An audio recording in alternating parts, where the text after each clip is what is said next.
Price எல்லாம் இயேசுவின் நாமத்தினாலே அன்பின் வாழ்த்துக்கள். கர்த்தர் நல்லவர், அவர் கிருபை என்றும் உள்ளது. ஒவ்வொரு நாளும் அவருடைய கிருபையாய் நம்மை நடத்தி வருகிறார். இதற்காக தேவனுக்கு நன்றி செலுத்துகிறோம். அவரால் நம்ம எதை பெற்றுக் கொள்கிறோம் என்ற தலைப்பில நம்ம தொடர்ந்து இந்த நாளிலுமாய் கூட யோவானுக்கு எழுதின சுவிசேஷம் 20ஆம் அதிகாரம் 19ஆம் வசனத்திலிருந்து வாசிப்போம் என்று சொன்னார். ஆண்டவராக இயேசு கிறிஸ்து வீட்டிலிருந்து கடந்து வரப்படும் போது யூதர்களுக்கு பயந்து சீஷர்கள் கதவை பூட்டிக் கொண்டு உள்ள இருக்கப்படும் போது இயேசு அவர் நடுவில் நின்று சமாதானம் என்று சொல்லிட்டு தன் கைகளையும் விழாமையும் கொண்டு காண்பிக்கும் போது சீஷர்கள் சந்தோஷப்படும். அப்போ அவர் சொன்ன வார்த்தை 21ஆம் வசனம். இயேசு மறுபடியும் அவர்களை நோக்கி, உங்களுக்கு சமாதானம் உண்டாவதாக, பிதா என்னை அனுப்பினது போல நானும் உங்களை அனுப்புகிறேன் என்று சொல்லி அவர்கள் மேல் ஊதி பரிசுத்த ஆவியை பெற்றுக்கொள்கிறேன்.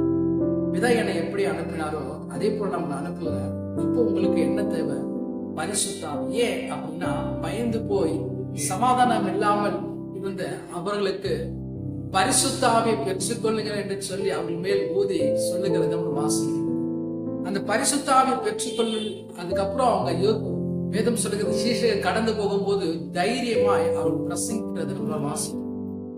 அப்போஸ்தலர் 2ஆம் அதிகாரத்துல வாசிக்கும் போது பரிசுத்த ஆவியை பெற்றுக்கொண்ட அப்பவே பேதுரு எழும்பி பிரசங்கிக்கும் போது 3000 பேர் அந்த சபையில சேர்த்து கொள்ளப்பட்டார். 3000 பேர் ஆண்டவரை ஏற்றுக்கொள்ளப்பட்டார்கள். அப்போஸ்தலர் 4ஆம் அதிகாரத்தை வாசிக்கும் போது பேதுரும் யோவானும் பேசுகிற தைரியத்தை கண்டு அநேகர் ஆட்சிப்பட்டார்கள்.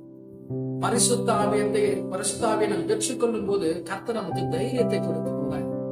அப்போஸ்தலர் 8ஆம் அதிகாரத்துல கூட நம்ம வாசிக்கும் போது அங்கே வேதம் சொல்லுகிறது, சமாரிய தேவவசனத்தை ஏற்றுக்கொள்ளும் போது அவன் ஞானஸ்நானம் பெறாங்க. ஆனா பரிசுத்த ஆவி பெறாம இருக்கிறான்.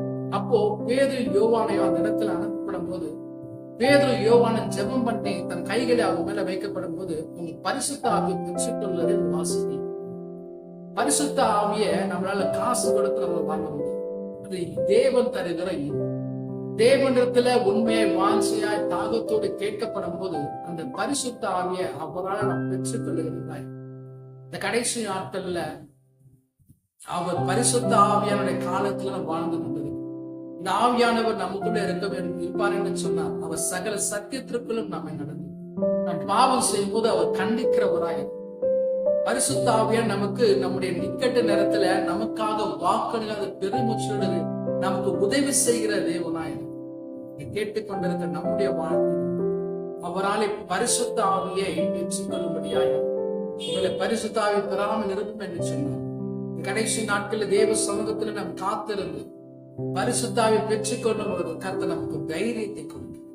அந்த தைரியத்தோடு தொடர்ந்து நடக்க கர்த்தர் நமக்கு பலத்தை கொடுக்கிறது. அப்போ சில 1:8 பரிசுத்த ஆவி அவர் மேல் இறங்கப்படும் போது அவர்கள் பலனடைந்தார்கள். அந்த பலத்தை கர்த்தர் நமக்கு கொடுக்க உண்மை உள்ளவர். கர்த்தர் இந்த வார்த்தை நம்மை நடத்துவார்.